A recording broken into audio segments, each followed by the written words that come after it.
But a lot of middle school, a lot of classes, we are going to the last day, to the 8th and 9th if we can. And there's a place to put it on your Google Classroom. So you can go ahead and make sure you follow the instructions. So follow the instructions, it's 100 on your, for.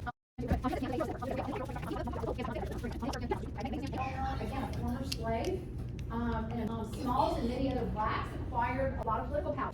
This is what they, short amount of time, going from slave to this, is going to be all by the end. That's why Reconstruction was such a failure, and not come back for 100.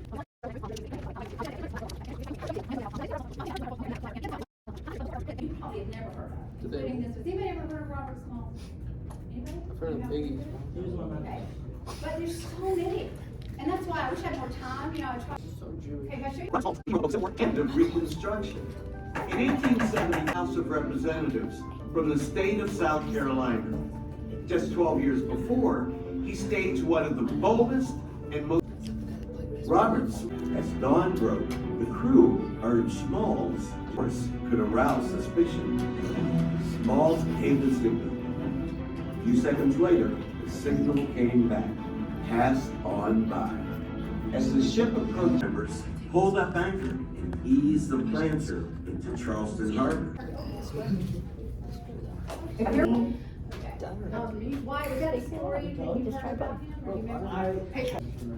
Oh, is that how they put me? Dude, that was so effortless. Okay, so again, and I want to clarify that about Black History Month.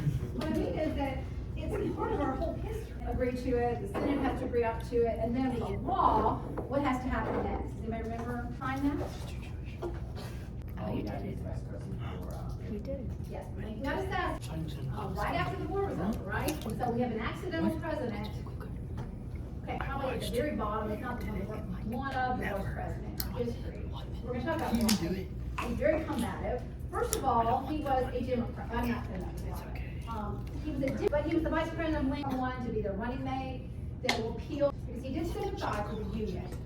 So he picked Johnson, the perfect example of accidental president, because when he became president, no one ever thought when he ran with Lincoln or would have to be president. But that's what happened. It's a very big what-if question of history. Lincoln had not been assassinated. We know who he is. We know what an amazing politician he is, where his heart was. Would have gone probably quite differently. One thing the book said, and I don't know where they were going, so I don't know if I disagree or not. I kind of disagree. They kind of sort of lumped, did you notice in that one question, they sort of lumped Lincoln and Johnson together as far as what their motivation was. This does not taste like orange. I think this is important because completely to me, what I know about Johnson, different motivations, was how to bring the South back in. Because Lincoln didn't even believe it was constitutional for them to speak, so he didn't even recognize secession. He's like, we just wanted to come to a Southern Democrat, and he was, I'm going to tell you the 14th Amendment and the 15th Amendment were crucial. Tennessee had already agreed and already ratified the 14th Amendment, that's why. Okay, so this quote is real important. W.E.B. Du Bois was a historian, at odds with each other. Can I tell you who he is? Who he became. And most famous of these militias went by a... Oh, I love it and I hate it at the same time. And sometimes they just lose their temper. They have to apologize later. I've done it before. You're sorry. You regret. Created their... Ulysses S. Grant took off. Disgruntled Southern whites ad hoc militias to... That's how important they are. So 13, that's the intent. The intent was to give blacks free. It's called military occupation. You're enforcing that they do until they come along. They're the conquered enemy. That's before they could come in, they had to agree to these things. Okay. Contributions of the radical government, and so really the only people, most of the people voting have to come back for them to succeed. All right, the Freedmen's Bureau. Remember we said the first one was vetoed by, based on just what's happened. Is that the end of the bill? Is that the end of the little bill? Of the act? Y'all just seem like you're not all here. Anybody? Okay, that's what I was afraid of. Remember separation of powers, checks and balances. Goes to the House, goes to the Senate, and the President vetoes this. That's what happened too.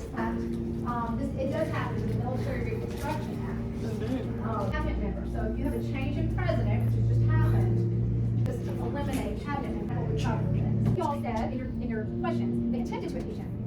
South, and it was actually abolitionists, people who didn't like slavery, that made the colony. The South wanted to count all the blacks as citizens. They didn't treat them as citizens, they didn't consider them, they didn't vote, but they wanted to count them.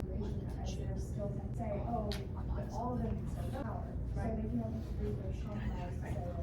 You can't count them as a full person, if they're not. And it's so important. Slaves, think how much more representatives were slaves. The 14th Amendment gave citizenship, so that allowed them to legitimately count everyone, including those 4 million slaves. Oh, sure, we'll sign we'll ratify the 13th Amendment. And They wanted their representatives in like the state and federal legislators, but they didn't. their reference block that because it's gonna be 100 years before nothing. That's how bad this whole thing is. Okay. He was an amazing man, he was a minister. It's one of the things that they really didn't want to do, really ticking off these. So do you see why African American voting went from 90%? Why all this is gonna come back in the 20th century? This isn't gonna end. This is gonna go on for decades.